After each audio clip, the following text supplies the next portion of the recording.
Bonjour à toutes et à tous, bienvenue à ce dernier webinaire de l'année 2025. Donc, je suis Elisabeth Morezo, responsable prévention et promotion de la santé à la MGP. J'en profite avant qu'il y ait le webinaire pour vous dire un peu notre action sur le terrain. Donc, nous avons en 2024, bientôt vous aurez les chiffres 2025, mais en 2024, on a fait 119 actions de prévention sur le terrain avec un taux de satisfaction de 91%. Donc, il y a une équipe avec moi, bien sûr, je ne suis pas toute seule, pour pouvoir mener ces actions à bien. Vous avez également à disposition des coachings en ligne et une information santé accessible sur mgp.fr. mgp.fr, c'est intéressant d'y aller parce que vous avez une multitude d'informations sur différents sujets.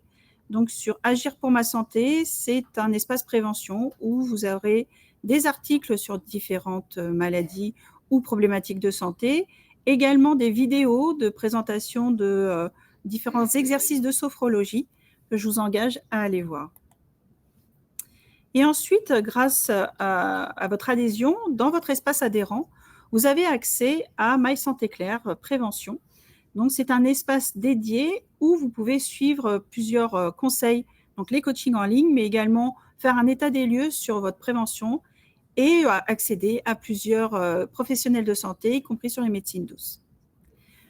Nous voilà réunis donc pour ce sujet aujourd'hui qui est le webinaire sur les douleurs, comprendre pour agir. Et je vais vous laisser en compagnie de Marie Miller qui va se présenter et vous présenter le sujet. À tout à l'heure. N'oubliez pas aussi, n'oubliez pas, je vous le dis, mais certains ont déjà vu, on pose la question si vous êtes dans une profession plutôt de terrain ou de bureau. Ensuite, on aura la proportion en fait de ceux qui nous regardent et ce qui permettra à Marie Miller d'adapter un peu plus son discours en fonction des réponses obtenues. Je vous dis à tout à l'heure et bon webinaire pour des questions d'un quart d'heure en fin de webinaire. À vous, Marie. Merci, Elisabeth. Bonjour tout le monde. Bon, merci à vous de vous être mobilisés sur votre pause déjeuner. Et puis, merci à vous d'être là pour ce webinaire qui s'appelle « Comprendre pour agir », qui est quelque chose qui me tient vraiment à cœur en termes de thème d'intervention. Comment ça va se passer aujourd'hui? Donc, je vais déjà vous dire un petit peu qui je suis, si vous n'avez pas eu l'occasion de voir ma présentation en amont dans le mailing. Je vous proposerai une petite vidéo extrêmement importante pour présenter une partie des concepts dont on va parler et dont vous pourrez vous resservir par la suite. On fera un gros passage sur la compréhension de la douleur, parce que vous allez voir, il y a plein de choses qui ont évolué dans nos métiers aujourd'hui qui nous permettent peut-être de mieux accompagner les gens. Et une fois qu'on aura fait ça, on pourra aller vers des choses un peu plus pratiques sur comment prévenir, quand est-ce qu'il faut consulter et comment vous pouvez réagir si la douleur survient. Moi, j'ai 2 objectifs. D'abord, je voudrais que vous puissiez développer vos ressources pour avoir des réponses vous-même s'il devait se passer une situation douloureuse ou pour essayer de prévenir l'apparition de troubles douloureux.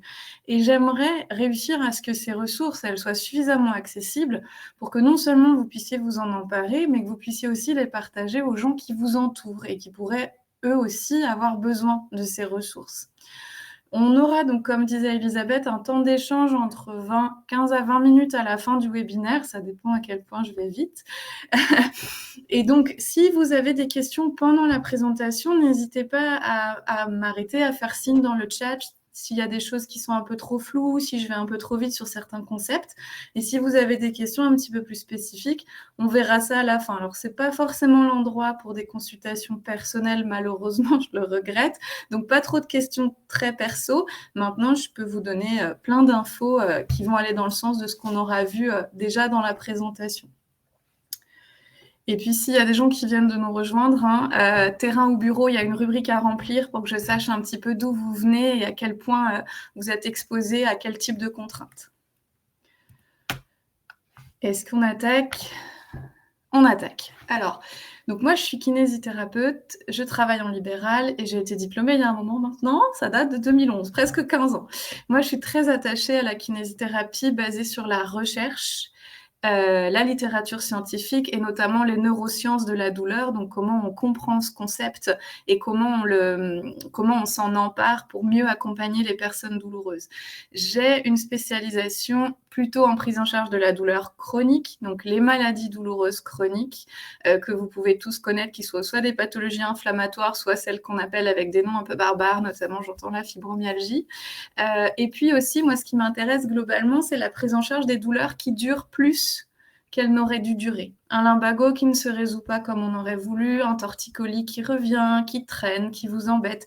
Ça, c'est ça le cœur de mon activité en libéral. Et ensuite, si je suis là aujourd'hui, c'est que j'ai une deuxième activité de vulgarisation. Moi, ce qui m'intéresse, c'est pas juste les nouvelles informations de la science, mais c'est de pouvoir les traduire et les rendre accessibles au plus grand nombre, ce qu'on appelle la vulgarisation.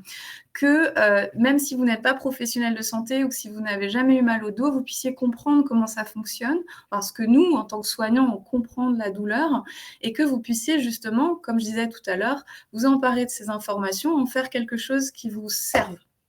Donc, je fais ça dans le cadre de conférences comme celle d'aujourd'hui, de webinaires, de formations continues. J'ai aussi un podcast qui s'appelle Le temps d'un lapin, qui parle de la kinésithérapie scientifique et de la douleur, qui est accessible à tous. La plupart des épisodes, normalement, sont compréhensibles si jamais vous n'êtes pas professionnel de santé ou pas du tout familiarisé à la santé. On y parle beaucoup de douleurs et de douleurs chroniques. Et puis, j'ai un sujet de prédilection un petit peu plus spécifique. Moi, je m'intéresse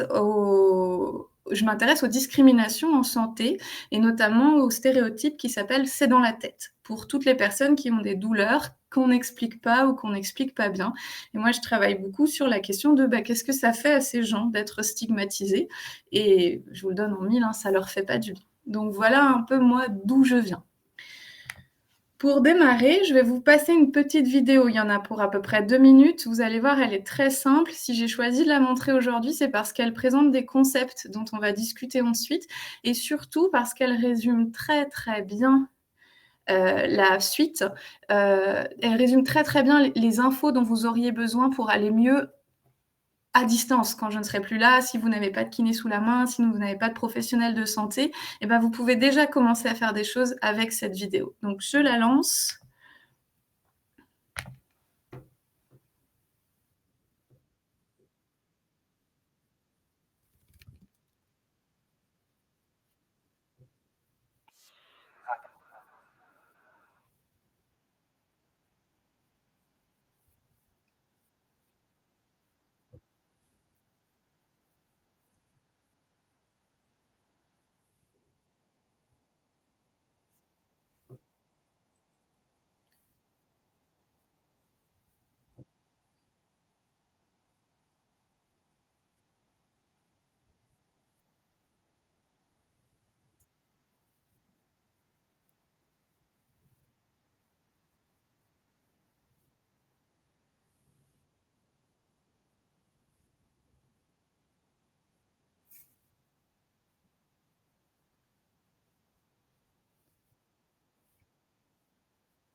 Normalement, c'est tout bon.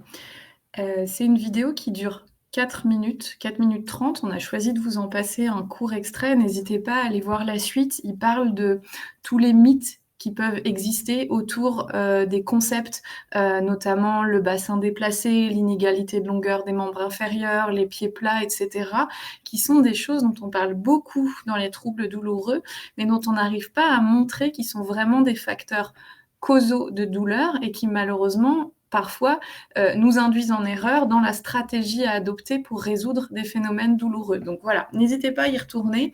Et puis si un jour vous avez besoin Il y aura forcément le lien quelque part et elle est facilement accessible sur YouTube. N'hésitez pas à y retourner parce qu'elle permet vraiment bien de comprendre, rien qu'avec de notions très simples, comment est-ce que la douleur a pu survenir. On en reparle juste après. Donc là, on va d'abord parler de la compréhension de la douleur. Comment, au niveau scientifique, on comprend ce phénomène. Et cette compréhension, elle a beaucoup évolué. Et aujourd'hui, on aimerait pouvoir utiliser ce qu'on appelle un modèle biopsychosocial de compréhension de la douleur, qui est le modèle le plus validé scientifiquement, celui qu'on retrouve le plus quand on essaye d'analyser le phénomène douloureux, mais qu'on a un petit peu de mal à expliquer au grand public et qu'on a un petit peu de mal parfois nous-mêmes à comprendre et donc à utiliser. Aujourd'hui, le modèle principal, qu'on appelle le modèle biomédical, c'est un modèle qui est très séduisant. Moi, je l'appelle le Montessori de la douleur. Si vous avez des enfants, si vous connaissez ces concepts d'apprentissage de la physique par la manipulation, en fait, c'est un modèle qui veut que quand il se passe quelque chose dans notre corps, une anomalie, un problème, une blessure, une lésion, eh bien, cela produise de la douleur. Que cette douleur, elle va être envoyée au cerveau, qui va intégrer ce message pour pouvoir nous permettre de réagir. C'est un modèle qui est séduisant parce qu'il est physique, en fait. Il y a quelque chose qui manque, il y a quelque chose en trop, il y a quelque chose qui n'est pas dans son état normal. Alors, cette chose produit une douleur et moi, je reçois la douleur et donc je vais essayer de faire quelque chose. C'est quelque chose de très logique. C'est très facile d'accès pour tout le monde, grand public, professionnels de santé, etc. Donc ça, c'est quelque chose qui nous suit depuis la Grèce antique. Le problème, c'est que ce modèle, si séduisant soit-il, il est très insuffisant pour expliquer la plupart des situations douloureuses. On a énormément aujourd'hui de gens qui ont des lésions sans avoir de douleur. C'est très vrai sur les arthroses de genoux, de hanches, sur les discopathies lombaires, sur les arthroses lombaires. Vous prenez des gens qui ont mal au dos, il y en a qui n'ont pas mal au dos, qui n'ont jamais eu mal au dos, ils peuvent avoir des arthroses faramineuses. Et on est coincé parce qu'on se dit, mince, là, il y a de grosses anomalies, mais il n'y a pas de douleur. Vous avez à l'inverse, je parlais de la douleur chronique, des personnes qui ont ce qu'on appelle des douleurs inexpliquées. Typiquement, la fibromyalgie en est un grand exemple, malheureusement. C'est des personnes qui ont extrêmement mal. On ne trouve pas de lésion. On ne trouve pas de lésion suffisante pour expliquer ce niveau douloureux. Et après, je ne sais pas si vous êtes familier de cette idée, mais on a tous autour de nous des gens qu'on connaît et qu'on pense soit durs au mal, soit douillets. Il y a le vieux mythe de l'agriculteur qui va aller aux urgences avec une jambe cassée le lendemain ou le surlendemain de la fracture parce qu'en attendant, il a fallu s'occuper des vaches. Alors, ce n'est pas un mythe, ça arrive souvent. Et à côté de ça, vous avez toujours un ou une collègue qui donne toujours l'impression d'avoir toujours quelque chose qui ne va pas, d'avoir toujours mal, et on ne sait pas bien pourquoi. Et on se rend compte que parfois, sur une même lésion, d'une personne à l'autre, on ne va pas avoir les mêmes réactions. Et tant qu'on ne tient pas compte de ça, en fait, notre conception de la douleur et notre façon d'y répondre, elle sera incomplète et potentiellement qu'on va priver les gens de ressources. Pourquoi je vous dis ça ? Parce que le modèle biopsychosocial, il est là. C'est un modèle qui est beaucoup plus complexe. Dans ce modèle, il est beaucoup plus validé, mais malheureusement, il est beaucoup plus complexe. Donc, il prend du temps à expliquer. Dans ce modèle, les informations sensorielles, ce qu'on avait là, la petite main avec les lésions, tout ce qui se passe dans votre corps, ce n'est plus un problème, c'est une information. Cette information, quand il y a quelque chose qui pose souci, quand il y a une anomalie, une lésion, la zone en question, elle va envoyer un message d'alerte à notre cerveau. Ça ne restera et ça ne sera toujours qu'un message d'alerte. Ce n'est jamais un message douloureux. Ça, c'est vraiment très important. Cette alerte, elle va être mélangée à un ensemble d'autres facteurs, et la liste que j'ai mise ici n'est pas exhaustive, d'autres facteurs qui vont servir au cerveau à poser l'équation, à poser la question fondamentale. Est-ce que je suis en sécurité ? Si la réponse à cette question est non, le cerveau va produire de la douleur. La douleur, elle vient d'en haut, elle ne vient pas d'en bas. Ça fait peur la première fois qu'on l'entend, c'est très important. Parce que dans cette liste de facteurs, vous allez en avoir que vous allez pouvoir modifier plus facilement que d'autres. Liste non exhaustive, les expériences antérieures, comme il le disait dans la vidéo, les croyances, les facteurs personnels, vos connaissances, votre humeur du moment, vos attentes, vos conditions de travail. Là, on est au sein d'un webinaire via la question de votre profession. Eh bien, il y a des conditions de travail qui vont vous protéger et qui vont vous faire vous sentir en sécurité et vous éviter de développer certaines douleurs. Et il y a d'autres conditions de travail qui vont vous mettre plus à risque de développer des phénomènes douloureux. Et ça fonctionne. Et ça fonctionne même dans des cas qui sont un peu caricaturaux. Quand c'est un peu difficile à expliquer, moi je prends l'exemple de la jambe cassée. Vous êtes au ski, vous tombez, vous vous cassez la jambe. Eh bien, malheureusement, votre situation de vie, votre situation sociale fait qu'à fracture égale, vous n'aurez pas la même douleur. Si vous êtes une maman célibataire, que vous avez des enfants en bas âge, que vous êtes en intérim, que vous risquez de perdre votre travail ou de perdre la garde de vos enfants, si simplement votre conjoint ou vos enfants se sont déjà cassés la jambe et que ça s'est mal passé, vous aurez forcément plus mal que si vous vous êtes déjà cassé la jambe et ce n'était qu'un mauvais souvenir, mais globalement vous avez complètement récupéré, que si vous ne risquez pas de perdre votre emploi, si vous avez un accès facile à un arrêt de travail, si vous avez un niveau de vie sociale, un niveau de revenu ou un niveau financier à la maison qui vous permet d'accepter un arrêt de travail, ou un travail qui vous permet de bosser depuis chez vous, par exemple, typiquement l'accès au télétravail, eh bien, à ce moment-là, sur la piste, la douleur ne sera déjà pas la même. On ne pourra pas tout changer, mais il faut qu'on ait conscience de ça, parce que c'est ce qui va nous permettre de trouver le meilleur équilibre possible. Est-ce que je suis en sécurité? Oui ou non? Qu'est-ce que je peux changer? On ne changera pas la jambe, hein. Par contre, il y a moyen qu'on puisse rassurer ou alléger certains facteurs complexes qui nous permettraient peut-être que cette douleur soit un petit peu moins insupportable. Du coup, je vous demande un gros effort. Je ne sais pas à quel point vous êtes familier de cette information. Si ce n'est pas le cas, oui, c'est un gros effort. La douleur, elle vient du cerveau. La première réaction à chaque fois que j'en parle en conférence ou en consultation, ça veut dire, c'est souvent « Merde, bon, je suis peut-être plus douillet que ce que je pensais » ou alors « En fait, est-ce que j'invente ?» Non, non. C'est comme ça que ça fonctionne.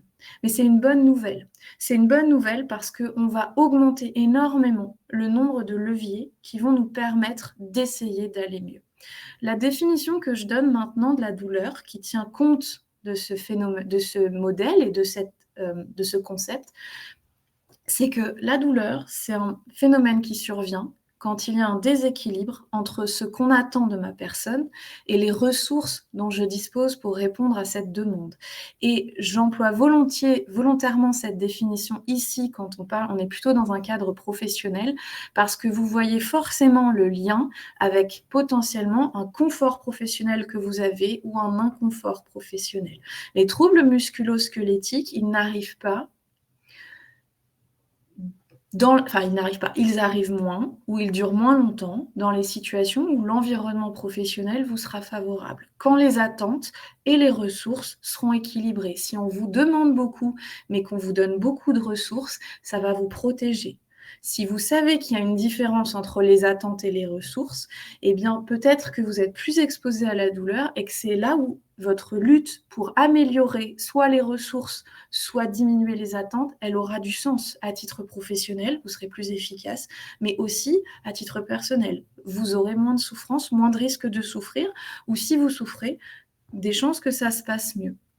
Je le résume souvent d'une manière extrêmement simple qui fait très développement personnel, mais que j'aime beaucoup parce qu'elle est relativement claire. Et là, on revient sur un Montessori, hein. En fait, la douleur, elle survient quand ce qui vous pèse, au sens large, vous pèse plus que ce qui vous fait du bien. Et que si vous ne pouvez pas changer la jambe cassée, eh bien, vous pouvez peut-être vous poser des questions sur ce qui me pèse là tout de suite. J'ai peur de perdre mon travail. Oui, malheureusement, sur la piste, on n'y peut rien. Cette information ne dépend pas de vous. Qu'est-ce que vous avez comme ressource pour essayer de ne pas penser à cette information inquiétante, par exemple? Et puis, parfois, quand on ne peut pas enlever ce qui pèse, est-ce qu'on peut rajouter des choses qui font du bien? C'est le twist que j'utilise le plus, moi, dans mon cabinet, dans ma prise en charge. C'est que très souvent, malheureusement, quand il y a des situations complexes à la maison, on ne peut pas forcément changer ce qui pèse. Est-ce qu'on peut réussir à rajouter quelque chose qui fait du bien? Ça, c'est très intéressant dans la douleur chronique notamment.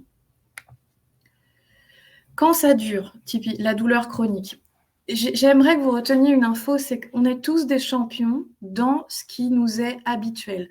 Notre corps s'adapte, il est doué pour tout ce sur quoi il est entraîné. Très important.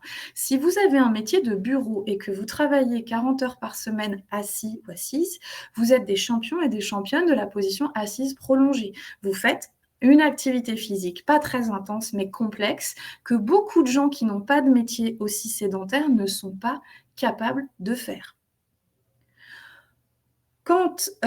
Et moi, qui bouge beaucoup dans mon travail, je ne suis pas du tout à l'aise avec le fait d'être assise longtemps. Si vous êtes assis longtemps, vous ne serez peut-être pas à l'aise avec le fait de devoir rester debout longtemps pour une formation, pour un cocktail dînatoire ou autre. C'est normal.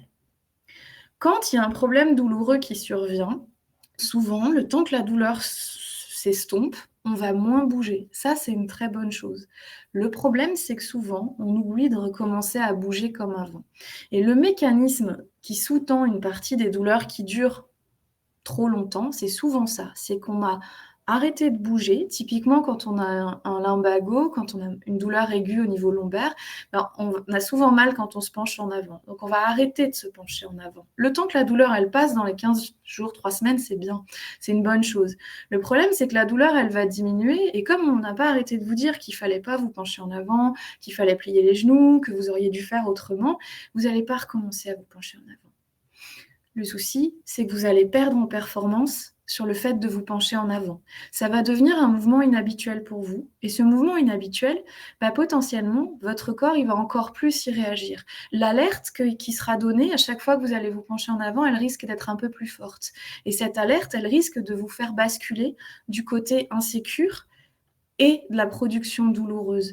Moins vous êtes performant dans un mouvement, plus vous réagissez à la charge. Vous l'avez peut-être tous vécu.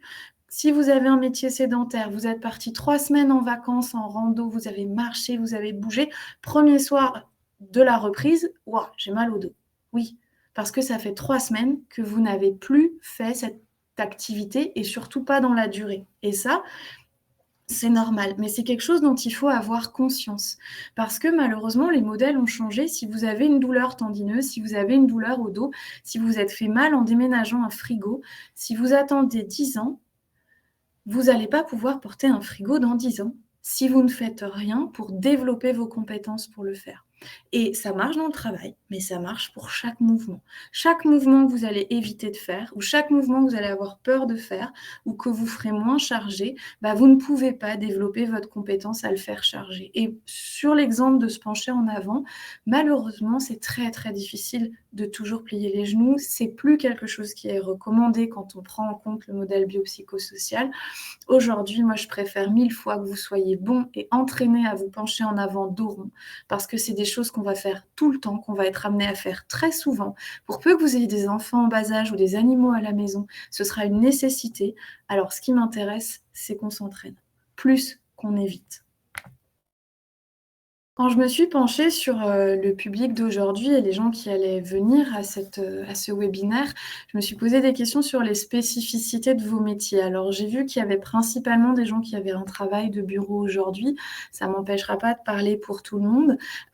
Les enjeux spécifiques de la douleur chez les personnes qui ont un travail, donc on dit sédentaire parce que l'activité assise, le fait d'être assis n'est pas une activité physique très coûteuse. La grosse problématique, c'est la compensation de la sédentarité. Parce qu'aujourd'hui, malheureusement, les recommandations pour la lutte contre la prévention des douleurs, ça reste 1 heure d'activité physique intense, donc qui implique que vous transpiriez un peu et que vous soyez un peu essoufflé, pour 8 heures assis. C'est beau, hein, c'est comme beaucoup de recommandations. C'est super sur le papier. Concrètement, c'est infaisable dans la vie de tous les jours parce que 5 heures de sport par semaine, où est-ce que je cale ça entre les transports, les enfants, la maison, etc., etc. Sur les exercices de bureau, moi, ce que je trouve intéressant, c'est la question de l'excès de zèle. Dans les bureaux, on a souvent beaucoup d'interventions d'ergonomie qui vont nous permettre de réduire au maximum les contraintes auxquelles on va être exposé. Donc, vous allez devenir des champions de la position assise à un certain angle, un certain degré, une certaine hauteur au niveau des avant-bras. Vous allez devenir capable de tenir cette position très, très longtemps. Mais plus on restreint la variété de positions assises, plus vous devenez bon dans celle-là et moins vous êtes bon dans les autres. Si, par exemple, vous faites du télétravail, si vous devez travailler dans le train, si vous devez travailler à distance parce que vous êtes en action ailleurs, eh bien, plus au boulot, plus sur votre lieu de travail habituel, vous aurez quelque chose de stéréotypé et de fermé, et plus vous risquez à côté, du coup, de ressentir un inconfort sur tout ce qui change de votre norme. Et ça, c'est un point qui peut être important. Sur le travail de terrain, il y a les questions du port de charge dont on verra tout à l'heure. Moi, ce que je voulais voir par rapport aux agents du ministère de l'Intérieur, c'était toutes les questions d'exposition à la violence. Alors, malheureusement, il y a des expositions à la violence aussi quand vous travaillez dans les bureaux. J'en ai tout à fait conscience. Ça fait une grosse partie de ma patientèle qui aujourd'hui est victime de harcèlement, même en milieu sédentaire. Ce qui est important, c'est qu'aujourd'hui, cette exposition à la violence fait partie des facteurs de risque de développer des troubles douloureux ou d'avoir des troubles douloureux qui soient plus intenses ou qui durent plus longtemps. C'est un point négatif dans la balance dont je vous parlais tout à l'heure. Ça vous fait une belle jambe de le savoir. En fait, ce qui est important, c'est une fois qu'on le sait, c'est de pouvoir sensibiliser, c'est aussi pour ça que je suis là aujourd'hui, c'est que si vous êtes exposé à la violence dans votre quotidien, ça peut avoir dans votre quotidien professionnel, ça peut avoir un impact sur votre vie personnelle. Et cet impact-là, on voudrait, si on fait de la prévention, que ce soit évité. C'est important d'en avoir conscience parce que si vous êtes exposé à la violence et que vous sentez que ça vous pèse, eh bien peut-être qu'il va falloir voir s'il est possible de faire quelque chose. Soit faire en sorte d'y être moins exposé, je sais, c'est pas facile, soit vous continuez à y être exposé parce que vous pouvez pas changer ça, mais faire en sorte qu'on vous aide à ce que ça vous pèse moins.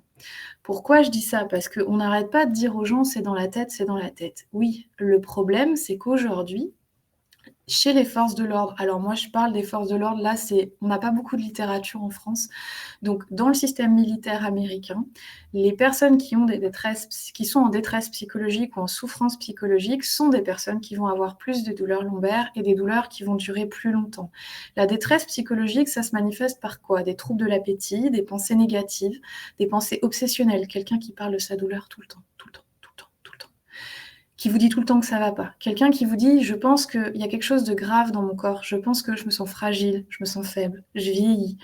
Des gens qui n'ont pas confiance en eux, qui ont l'impression qu'ils n'arriveront pas à résoudre ce problème. L'auto-efficacité, c'est l'idée que j'ai mal au dos, oh là là, il me faut un ostéo, il me faut un chiro, il ne faut plus que je bouge.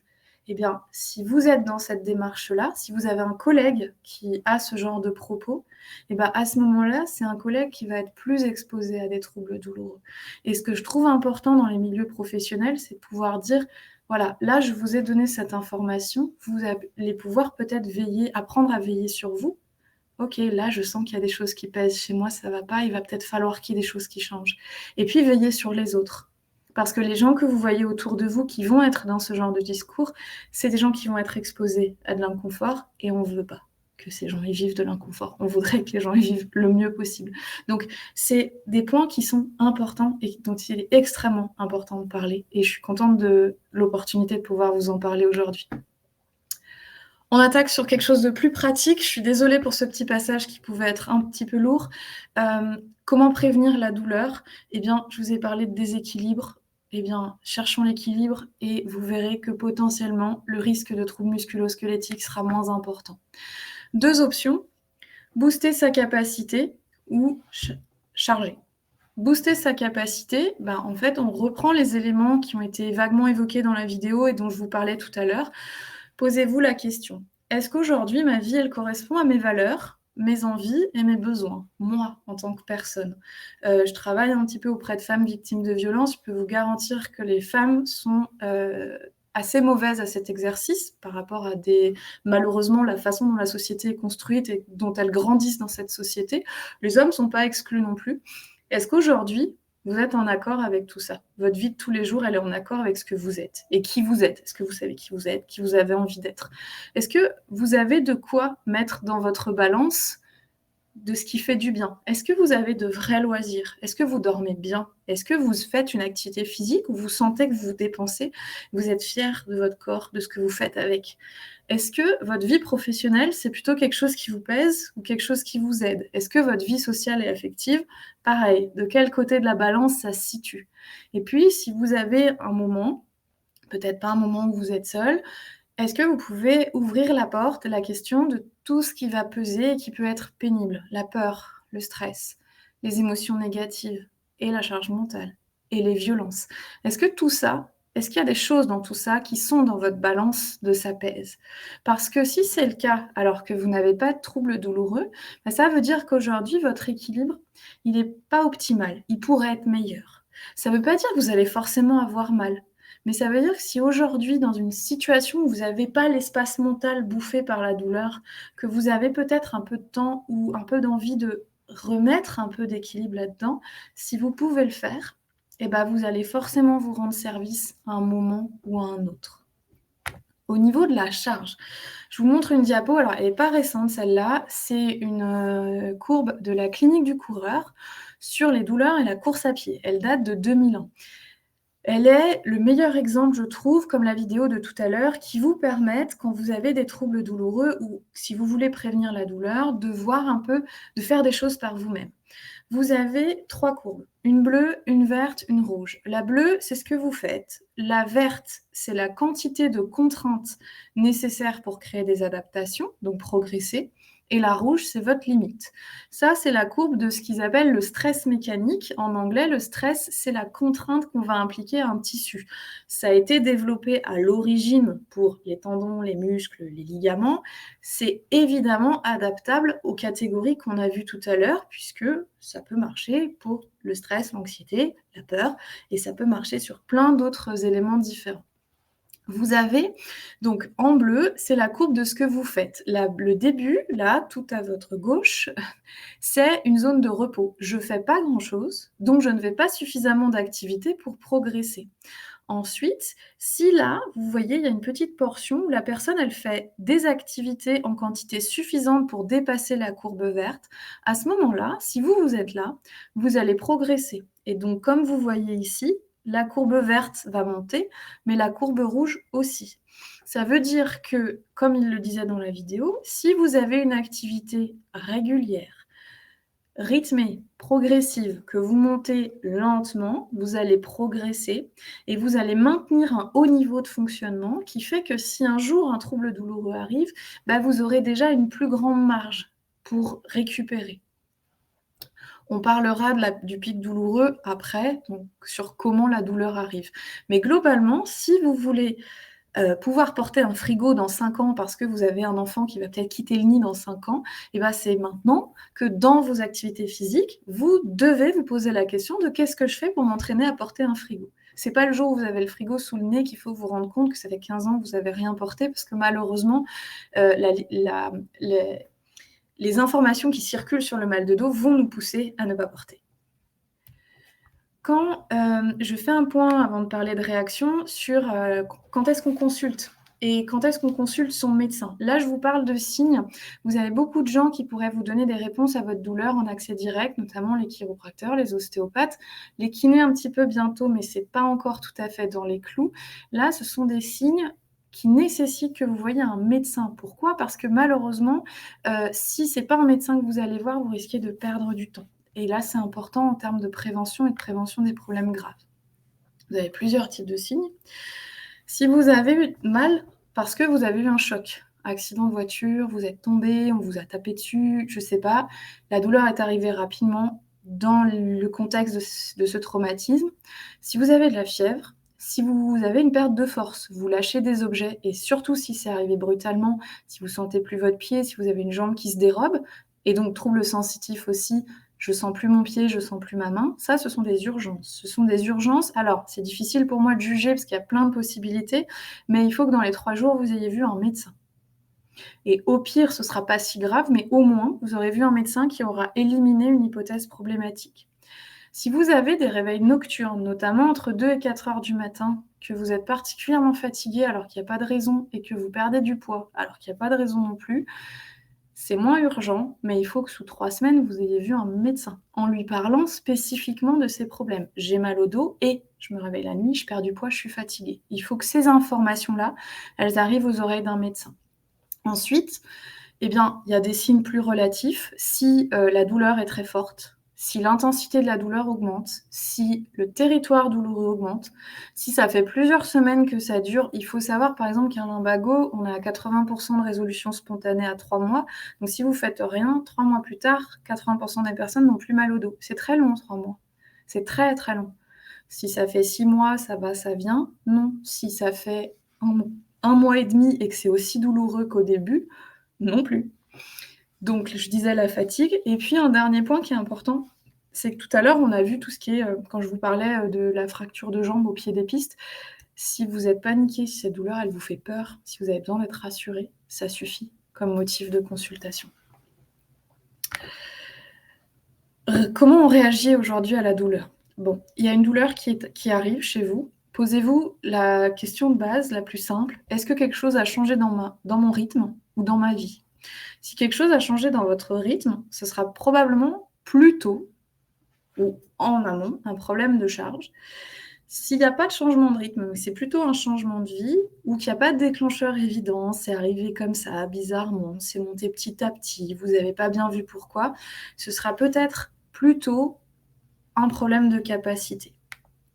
Donc, comme on disait tout à l'heure sur la charge, si vous arrivez à identifier un changement, ça peut être un changement dans le sport, mais ça peut être un changement aussi dans votre activité professionnelle. Est-ce que vous êtes plus assis que d'habitude? Est-ce que vous faites plus de voitures?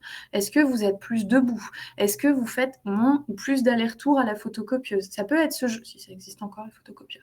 Ça peut être ce genre de changement de rythme. À ce moment-là, eh bien, vous avez déjà une information. Vous savez qu'il y a un mouvement que vous avez fait beaucoup plus ou beaucoup moins, qui visiblement, celui que vous avez fait en plus, c'était trop, ou celui que vous avez fait en moins, vous faisait du bien. Donc, si vous arrivez déjà à mettre le doigt là-dessus, super. Dans ce cas-là, vous essayez de revenir à quelque chose qui ressemblait un petit peu à ce qu'il y avait avant. Le dépassement de charge, il est assez lisible en général, et quand on utilise la courbe, c'est là où vous voyez le petit pic à gauche. Quand vous avez fait une activité donnée, et que, alors vous pouvez très bien avoir mal pendant le sport. Si c'est pas plus de 3-4 sur 10 et que c'est pas plus présent ensuite et que vous revenez de blessure, par exemple, ça peut être simplement le signe que votre corps il se remet en route. C'est pas une mauvaise douleur. Si vous avez mal pendant, mais qu'ensuite, ou voir que ça monte au-dessus de 4 à 5 sur 10, mais qu'ensuite vous avez mal après, que le lendemain matin, c'est raide, que vous avez l'impression que l'articulation elle est gonflée, vous avez eu du mal à dormir, ça a duré 3-4 jours, là, vous êtes devant ce qu'on appelle un dépassement de charge. Ce dépassement de charge, à ce moment-là, c'est que vous avez fait plus que votre limite. La première reco, c'est d'essayer de déjà respecter un petit temps de repos. Vous attendez que cette douleur nouvelle, elle diminue au moins de moitié. Et ensuite, vous recommencez, si possible, entre la courbe verte et la courbe rouge. Vous ne mettez pas à l'arrêt complet. Et si vous arrivez à refaire une séance 30% en dessous et que ça se passe bien, vous continuez à 30% en dessous et vous continuez à remonter pour aller chercher du progrès. C'est seulement si là, vous n'arrivez pas à reprendre qu'il faudra vous mettre au repos. Mais d'abord, on essaye d'adapter et de continuer avant d'arrêter complètement. Les tendons supportent assez mal les allers-retours entre repos, travail. Ils ont vraiment beaucoup besoin qu'on ait quelque chose de très progressif. Restaurer sa capacité, c'est ce qu'on a dit tout à l'heure. Qu'est-ce qui vous pèse? Qu'est-ce qui vous fait du bien? Et qu'est-ce que vous pouvez changer? Il y a des choses que vous pourrez changer, d'autres que vous pourrez beaucoup moins changer. Vous voyez, c'est comme vous pouvez, c'est ce qui est facile à faire pour vous, c'est ce qui vous est accessible à ce moment-là, c'est ce qui répond à vos besoins, à vos finances. Voilà, il y a plein de possibilités différentes. N'hésitez pas à les taper dans tous les domaines possibles et imaginables de la vie de tous les jours qui pourraient créer du plus ou du moins. Et là, je vous montre un truc que j'utilise beaucoup au cabinet pour terminer, qui est une technique qu'on appelle la modulation de symptômes, que vous pouvez utiliser pour la plupart des douleurs qui viennent d'arriver et qui n'ont pas de critères de gravité comme on a vu tout à l'heure. La modulation de symptômes, c'est quoi? C'est qu'on va chercher en fait à ce que donc votre symptôme, là, votre douleur, se modifie le plus vite possible avec le mouvement le plus simple possible, enfin l'action la plus simple possible.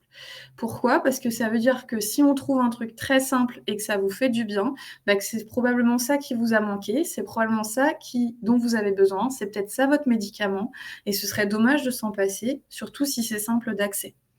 Il y a 2 types de modulation, modulation générale et modulation spécifique. La modulation générale, c'est vraiment dans la vie globale. C'est pas et la spécifique, c'est par rapport à un mouvement. Donc là, vous avez une douleur et si jamais, par exemple, vous avez typiquement pour les gens qui travaillent en bureau, vous avez un travail sédentaire sur le bureau, vous avez mal au cervical, là ça tire.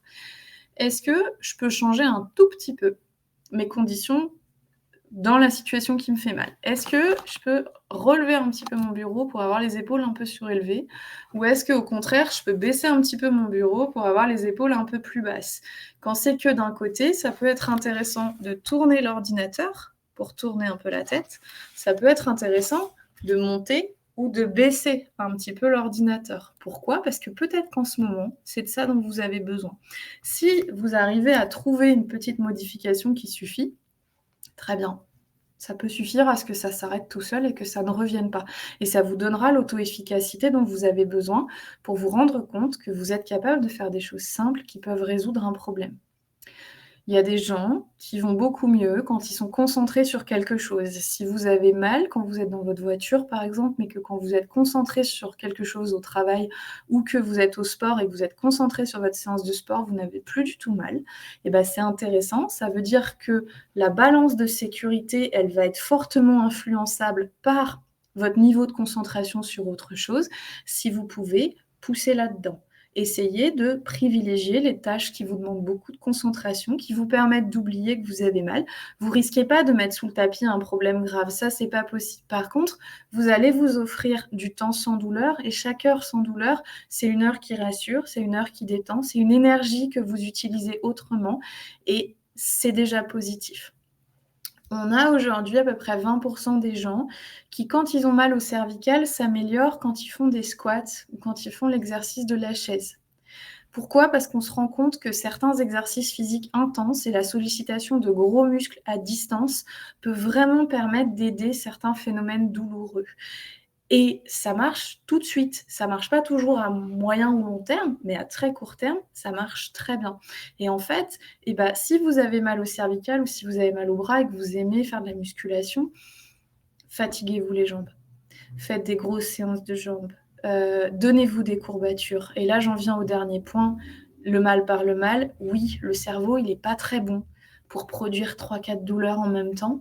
Et en fait, il est souvent obligé d'hiérarchiser. Si vous avez une douleur cervicale parce que vous êtes tendu au travail depuis des mois, que vous n'arrivez pas à vous reposer, que tout est inconfortable et que, il n'arrivera pas à maintenir ce niveau douloureux-là et à produire des courbatures au niveau des cuisses. Alors oui, c'est pas magique, hein. Mais ça peut être quelque chose qui vous donne un temps de respiration. Ah ouais, j'ai super mal aux cuisses, mais au moins pour une fois, j'ai plus mal au cou. Qu'est-ce que ça fait du bien? Si vous, c'est quelque chose qui vous correspond. Dernier point, donc la modulation symptômes spécifiques. Je vous montre rapidement un exemple sur les cervicales, un exemple sur le dos, et après, moi, je m'arrête là. Quand vous avez un mouvement qui vous fait mal, eh bien, il y a 4 points que vous pouvez tester pour chercher votre solution à vous. Toujours d'abord, on teste. Imaginons, j'ai mal au cervical, donc je tourne la tête à droite, à gauche, en haut, en bas. Ça fait mal quand je tourne la tête à droite. Ok, très bien. Première étape, est-ce que je peux répéter ce mouvement? J'ai mal quand je tourne la tête à droite, ok, je le fais 10 fois. Est-ce que ça va mieux? Celui-ci, il marche assez rarement.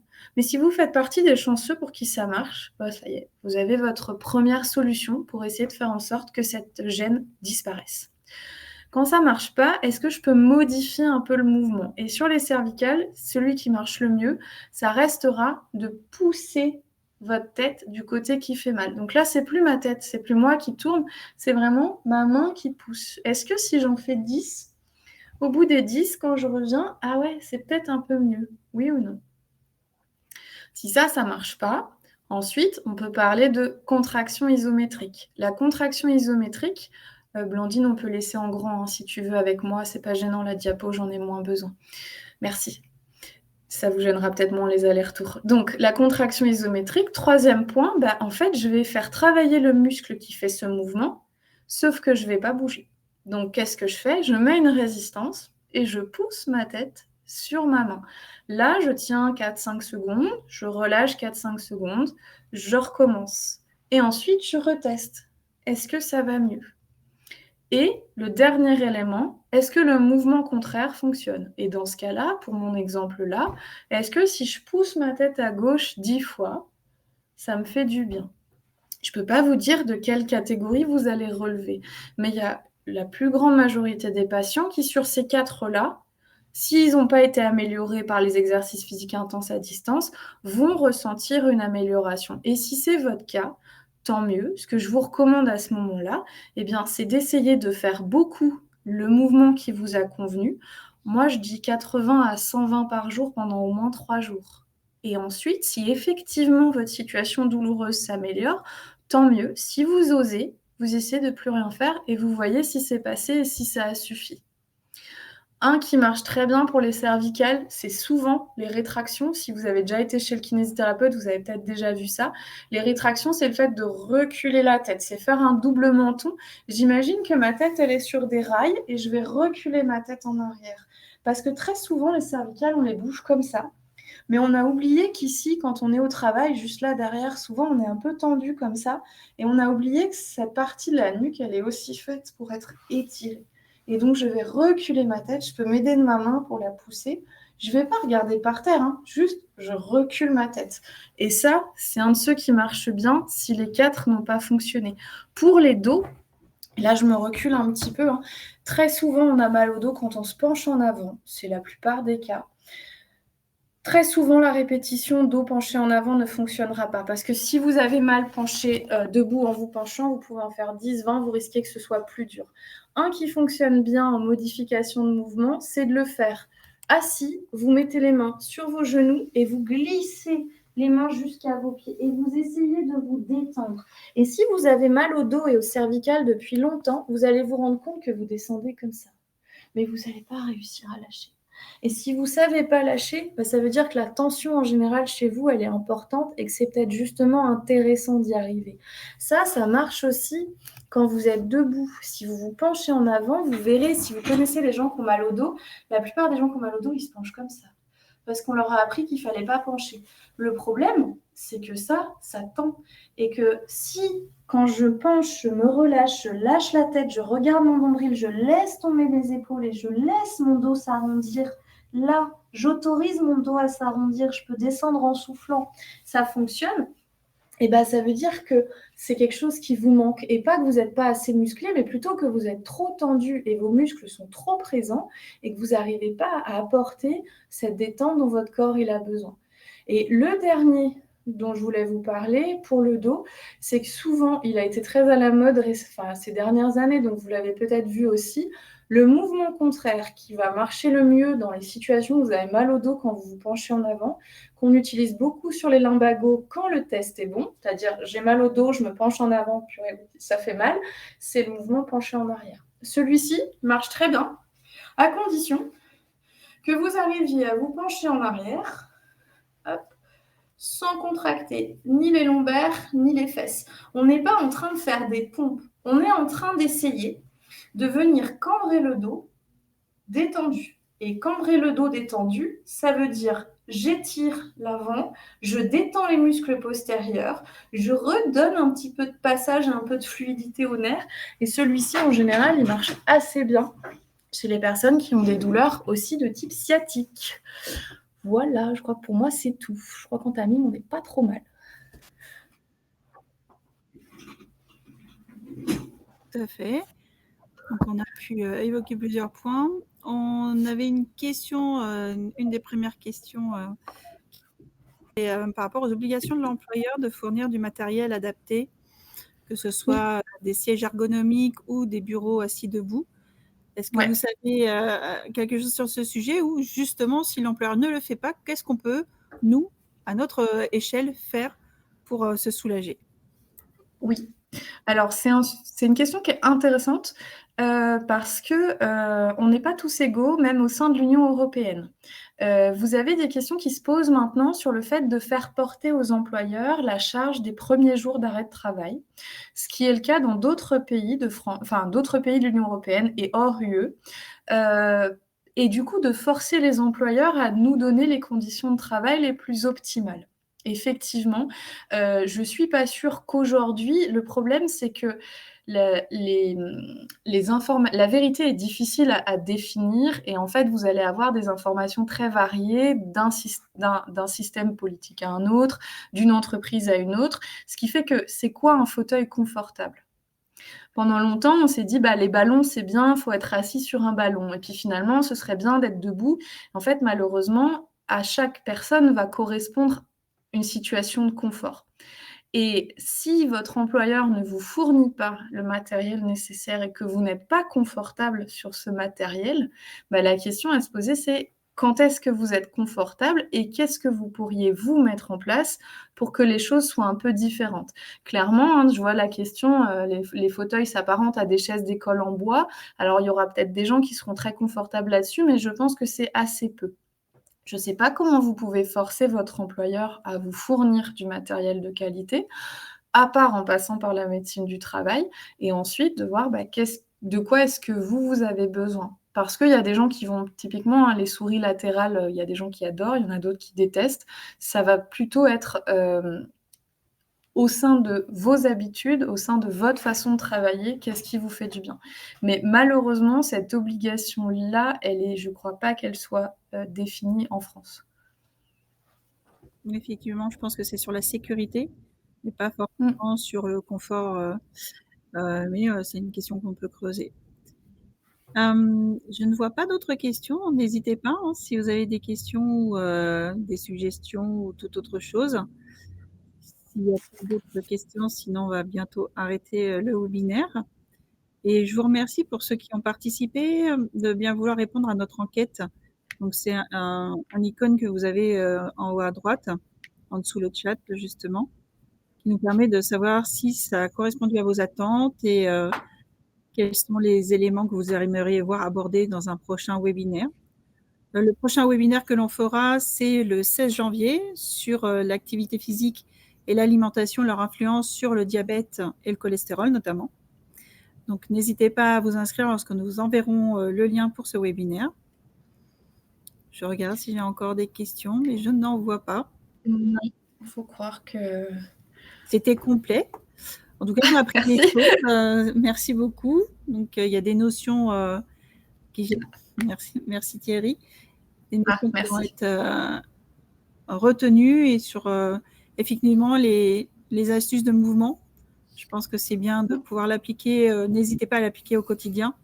Se faire du bien, c'est important. Oui, c'est bon à retenir. Hein. C'est ça.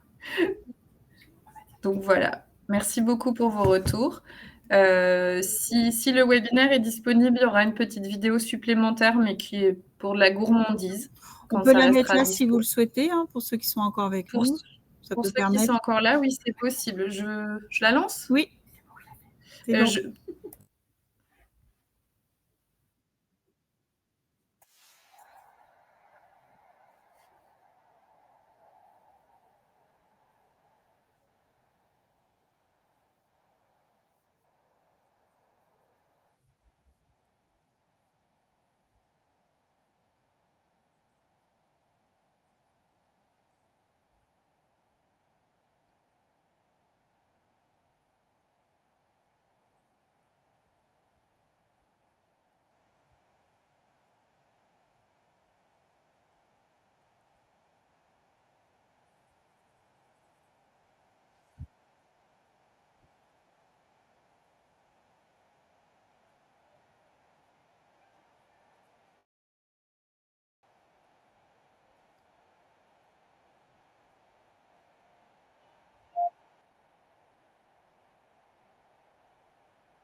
Ah, les parties, je vous rends juste un peu de contexte.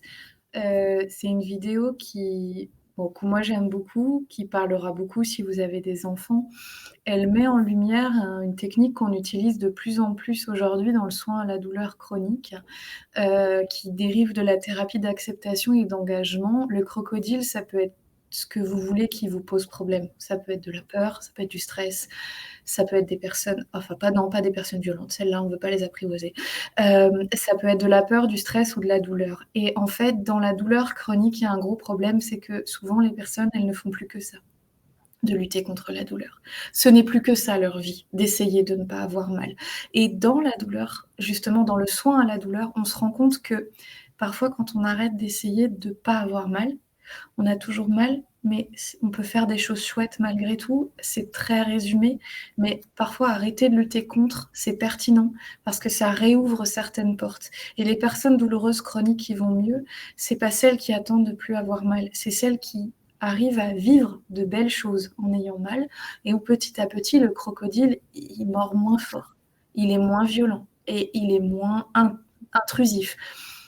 Et ça, c'est un point qui est très important et je suis contente d'avoir pu vous le partager du coup pour ceux qui sont encore là. Merci. Merci, Marie, c'était très intéressant. Merci. Oui, vivre avec et pas lutter contre l'acceptation. Ouais. Et voilà. Donc, et de continuer à vivre surtout. Et Oui. voilà, ça évite, ça permet de belles rencontres aussi. Exactement. Bien. Merci beaucoup et merci à tous de rester jusqu'au bout. Et puis à bientôt et je vous dis à l'année prochaine. Bonne fête de fin d'année à tous. Bonne fête à vous.